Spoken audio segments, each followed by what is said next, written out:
అస్మద్గురుభ్యో నమః. శ్రీమాత్రే నమః. అమ్మవారి దివ్యపాదపద్మాలకు నమస్కారం చేసుకుంటూ వీడియోలోకి వెళ్ళిపోదాం. నేను లలితా సహస్రనామాల గురించి చెప్తూ ఉన్నాను కదా. లలితా సహస్రనామాలు యొక్క పవర్ఫుల్ యొక్క వైబ్రేషన్స్ వల్ల మనకు ఉన్నటువంటి ఎన్నో రకాలైనటువంటి సమస్యల నుంచి మనం బయటకు వస్తున్నాం. ఎంతో మందికి ఎన్నో రకాలైనటువంటి లక్షల్లో ఉన్న అప్పులు, ఎన్నో సంవత్సరాల నుంచి ఏ మందులకి లొంగనటువంటి వ్యాధులు అయితే లెక్కే లేదనమాట. అంతమంది మెసేజ్‌లు పెడుతూ ఉన్నారు. దానివల్ల ఉపయోగం పొందిన వాళ్ళందరూ కూడా. అయితే ఇది ఎవరి గొప్పతనం కాదు, సాక్షాత్తు అమ్మవారి దయ, అమ్మవారి కరుణ అంతే. అయితే ఈ లలితా సహస్రనామాలని మనం లేఖన పుస్తకం రూపంలో రాసుకోవడం కూడా మొదలుపెట్టాము. ఎందుకంటే చాలామందికి లలితా సహస్రనామాలు చదవడం రాకపోవచ్చు. చదవడం వచ్చినా కూడా ఎక్కడ కలిపి చదవాలి, ఎక్కడ విడదీసి చదవాలి అన్న విషయం తెలియక రకరకాలుగా చదవడం వల్ల వచ్చేటటువంటి ఇబ్బందులు కూడా చాలా ఉన్నాయి. కాబట్టి అలా చదవడం రాకపోవచ్చు. అందుకని ఈ లలితా సహస్రనామ లేఖన పుస్తకం అయితే ఎంతోమంది జీవితాలలో మార్పు తీసుకొచ్చింది అనడంలో ఎటువంటి సందేహం లేదు. ఆఖరికి చిన్న పిల్లలు కూడా ఈ రోజుల్లో చిన్న పిల్లలు టీవీలకి, మొబైల్స్‌కి అతుక్కుపోతున్నారు. వాళ్ళని మనం ఏం చేసినా కూడా వాళ్ళ దగ్గర నుంచి రావట్లేదు. అలా ఒక ఇంట్లో ఒక ఆవిడ ఏం చేశారంటే, ఆవిడకి, వాళ్ళ ఆయనకి, వాళ్ళిద్దరు పిల్లలకి, చిన్న పిల్లలకి. అమ్మాయి అయితే 8దో తరగతేమో, ఒక అమ్మాయి ఒకడైతేమో 4గో తరగతో, 5దో తరగతో అలా చిన్న పిల్లలు. అయితే వీళ్ళని మరి వాళ్ళు మొట్టమొదటి రోజు ఆ 4 పుస్తకాలు వచ్చాక ఈవిడ మానాన్ని ఈవిడ రాసుకుంటున్నారు. పిల్లలకు కూడా చెప్పారు. పిల్లలకి బలవంతంగా కూర్చోబెట్టి రాయాల్సిందే అంటే వాళ్ళు తిట్టుకుంటూనో, లేకపోతే బలవంతంగా చేయమనేసరికి పిల్లలు ఎవరు మాట వినరు కదా సరిగ్గా. అలా ఇష్టం వచ్చినట్టుగా మొత్తానికి బలవంతంగా కూర్చునో ఏదో ఒకటి చేసి రాయడం మొదలుపెట్టారు. వాళ్ళు కూడా అమ్మ తిడుతుందనో, నాన్న కోప్పడతాడనో, ఏదో భయం కొద్దీ, తప్పితే శ్రద్ధగా కాదు సుమా, రాయడం మొదలుపెట్టారు. ఈవిడ మానాన్ని ఈవిడ రాసుకుంటూ ఉంది. అలాగే వాళ్ళ భర్త గారు కూడా మొదలుపెట్టారు. భార్యాభర్తలు ఇద్దరు కూర్చుని రాస్తేనే కదా పిల్లలు కూడా రాస్తారు అన్న ఉద్దేశంతో.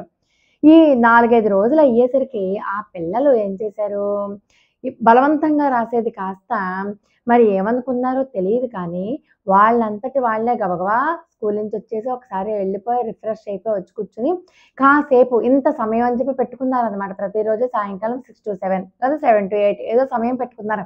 ఆ సమయంలో రాసుకుందామని ఎవరు చెప్పకుండానే వాళ్ళంతట వాళ్ళే పుస్తకం తీసుకోవడం, కూర్చోవడం, రాయడం. దానివల్ల ఏమైందంటే వాళ్ళల్లో ఎప్పుడూ లేనటువంటి మెమరీ పవర్ పెరిగింది. అలాగే స్కూల్లో వాళ్ళు డిసిప్లిన్‌గా ఉండడం, పిల్లలు టీచర్ల చేత మంచిగా వీళ్ళ నుంచి ప్రోగ్రెస్ రావడం. అలాగే మార్కులలో కూడా వీళ్ళు చాలా మంచి మార్పు. చదువులో కూడా క్లా కొంచెం గణనీయమైనటువంటి మెరుగైన వీళ్ళ ప్రోగ్రెస్ ఇవన్నీ కూడా వాళ్ళలో కనబడ్డాయి. అంటే చాలా కొద్ది సమయంలోనే అనమాట. 15 వీళ్ళు ఇన్ని రాయాలని కానీ అలా ఏం పెట్టుకోలేదు. ఒక టైం పెట్టుకున్నారు. ఆ టైంలో ఎన్నైతే అన్ని. 4 శ్లోకాలవ్వచ్చు, 6 శ్లోకాలవ్వచ్చు. శ్లోకాన్ని బట్టి వీళ్ళు రాసే స్పీడ్‌ని బట్టి ఉంటుంది కదా! అలాగా.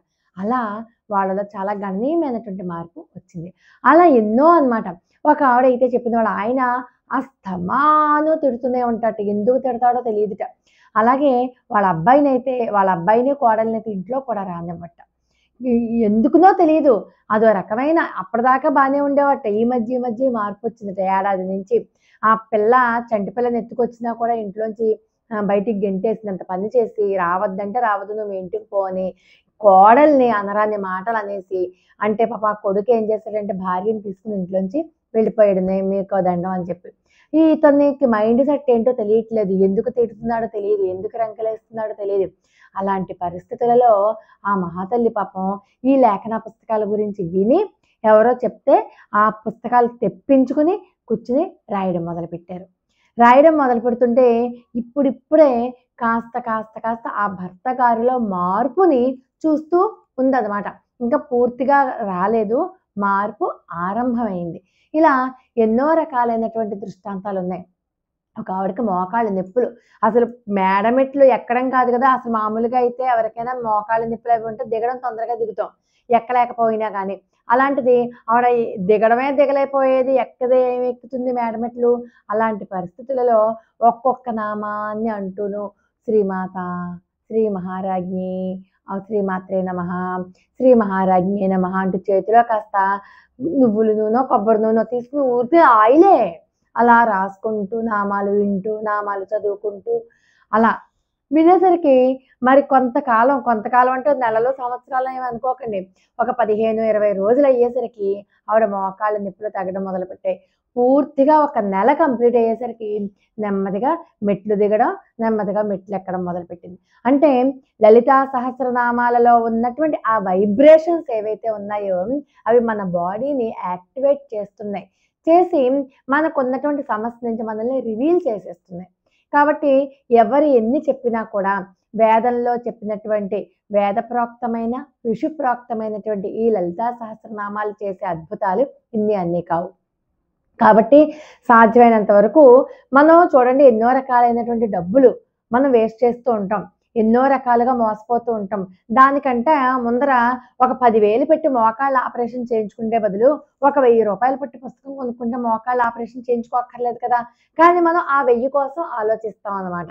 ఎగ్జాంపుల్‌గా చెప్పాను. అలాగే ఒక చీర నచ్చింది. 2, 3 వేలైనా సరే కొనేసుకుంటాం ఆ చీర. కానీ ఒక పుస్తకం కొనుక్కోవాల్సొచ్చేసరికి మనకి ఎవరైనా ఫ్రీగా ఇస్తే బావుండు అని చెప్పి ఆలోచిస్తాం. అసలు ఫ్రీగా ఇవ్వాలి, పుచ్చుకోవాలి అన్న మైండ్‌లోంచి ఆ థాట్ తీసేయండి. ఎలాగన్నా సరే మీరు నమ్మరు, ఒక కూరలు అమ్ముకునే ఆవిడ. పాపం ఈవిడ ఎంతో కష్టపడితేనే కానీ కూరలు అమ్ముకొని డబ్బులు ఎప్పుడు సంపాదించుకుంటుంది, ఎప్పుడు కొనుక్కుంటుంది అని ఆవిడే అడిగారు. ఆ కూరలు అమ్ముకునే ఆవిడే అడిగారు. "నాకో పుస్తకం కావాలమ్మా" అంటే పోన్లే ఫ్రీగా ఇద్దాం కదా అని చెప్పి అనుకుని ఫ్రీగా ఇస్తుంటే, "నాకొద్దు, నేను అలా తీసుకోనండి. నేను నా డబ్బులతో నేను సొంతంగా కొనుక్కుంటాను. ఫ్రీగా ఇస్తే నాకు వద్దు" అని చెప్పి మరి ఆవిడ అంత కూరలు అమ్ముకునే ఆవిడ కూడా ఆవిడంతట ఆవిడ డబ్బులు పోగేసుకుని వచ్చి డబ్బులిచ్చి పుస్తకం తీసుకెళ్ళి కొనుక్కొని ఆవిడ ఎంతో ఆనందపడిందనమాట. ఇలాంటి సంఘటనలు వింటున్నప్పుడైనా మనం కాస్త ఒక్కడుగు ముందుకేసుకుని ఆ డబ్బులని మనం డబ్బులిచ్చి కొనుక్కుని మనం రాసుకుంటే మనతో పాటు మన ఇంట్లో పిల్లలందరూ బాగుపడతారు. వేలల్లో మనం అనారోగ్యాలకి ఖర్చు చేసే బదులు 1,000 2,000 ఖర్చు పెడితే మనకున్న అనారోగ్యాలు, సమస్యలన్నీ కూడా పోతాయి కదా! ఆ రకంగా ఆలోచించి ఈ లలితా సహస్రనామ లేఖన పుస్తకం కోసం ప్రయత్నం చేయండి. ఎంతోమంది ఎన్నో రకాల ప్రయోజనాలు పొందుతారు. వాళ్ళల్లో మీరు కూడా ఉండాలి, మీకు ప్రయోజనం పొందాలి అని చెప్పి కోరుకుంటున్నాను. లోకా సమస్త సుఖినో భవంతు. మరొక అద్భుతమైన వీడియోతో మళ్ళీ కలుసుకుందాం. అంతవరకు నమస్కారం.